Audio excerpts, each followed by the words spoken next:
Hello everyone, मैं Mrs Pranita, कक्षा 5वीं, विषय हिंदी। लास्ट वीडियो में हमने रवि और प्रेम के बारे में जाना। रवि और प्रेम दोनों सच्चे मित्र थे।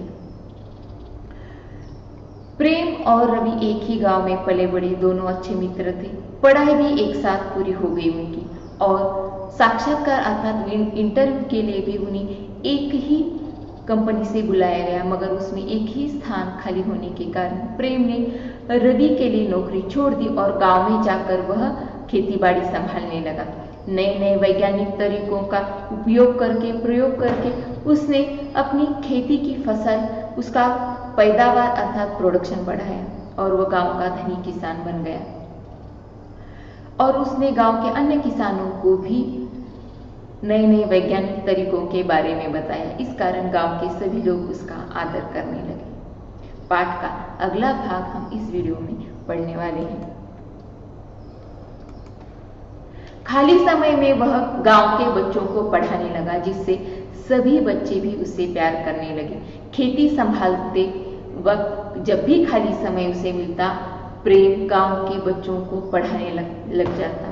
इस कारण बच्चे भी उससे प्यार करने लगे और प्रेम की मेहनत और गांव के प्रति प्यार देखते हुए ग्राम पंचायत ने गांव में ही अच्छा विद्यालय खोलने का निर्णय लिया और उसकी जिम्मेदारी अर्थात रिस्पॉन्सिबिलिटी जो है प्रेम को सौंप दी। इस जिम्मेदारी को प्रेम ने बहुत अच्छे से निभाया।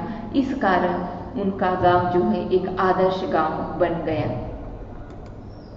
इस बीच रवि के पत्र आते रहे। शुरुआत में रवि और प्रेम का संपर्क अर्थात उनका कांटेक्ट होता रहा, मगर बीच में रवि के पत्र आने बंद हो गए तो उनका संपर्क टूट गया। एक दिन अचानक प्रेम ने रवि को अपने गांव में देखा और वो हैरान रह गया। तो बातचीत में प्रेम को पता चला कि रवि जिस कंपनी में काम करता था उस कंपनी को बहुत बड़ा घाटा अर्थात नुकसान, लॉस हुआ है और उस कारण बहुत सारे लोगों को बेरोजगार होना पड़ा।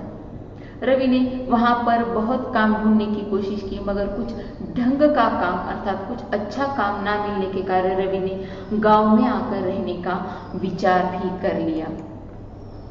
तो प्रेम से कहता है कि क्यों नहीं, यहाँ तुम्हें किसी प्रकार का कष्ट नहीं होगा। प्रेम फिर उसकी मदद कर रहा है और कहता है कि मित्र, तुम्हें यहाँ गांव में भी किसी प्रकार का कष्ट अर्थात तुम्हें कुछ पेन नहीं होगा, तकलीफ तुम्हें यहाँ कुछ भी नहीं होगी। रवि कहता है, कितनी बार तुम मुझ पर दया करोगे, पहले भी मेरे लिए तुमने नौकरी छोड़ दी। दोनों सच्चे मित्र देखो कैसे हैं। प्रेम ने पहले ही रवि के लिए नौकरी छोड़ दी। इस बात का पता रवि को था। अब भी रवि कह रहा है कि पहले भी तुमने मेरे लिए नौकरी छोड़ दी, अब भी मेरा साथ दे रहे हो। तो रवि कहता है, मित्र, इसमें दया की क्या बात है, एक मित्र ही तो मित्र के काम आता है।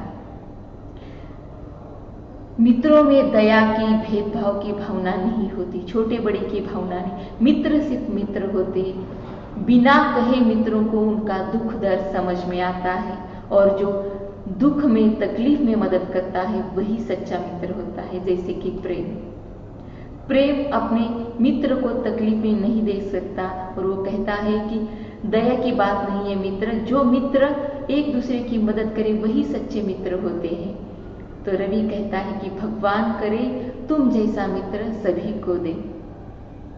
रवि कहता है कि भगवान करे बाकी के जो लोग हैं उनको भी तुम जैसा मित्र सभी को मिले। रवि और प्रेम दोनों ही अच्छे मित्र थे। दोनों एक दूसरे की तकलीफ, एक दूसरे के दुख के बारे में जानते थे। तो ये थी सच्चे मित्र की कहानी, सच्ची मित्रता। सुदामा ने कृष्ण से कहा, दोस्ती का असली मतलब क्या है? कृष्ण ने हंसकर कहा, जहां मतलब होता है वहां दोस्ती कहाँ होती है। दोस्ती में मतलब, स्वार्थ ऐसी कोई भावना नहीं होती। मित्रता एक सच्ची होती है। जो मित्र बिना कहे अपने मित्र की बात समझता है वही सच्चा मित्र होता है। धन्यवाद।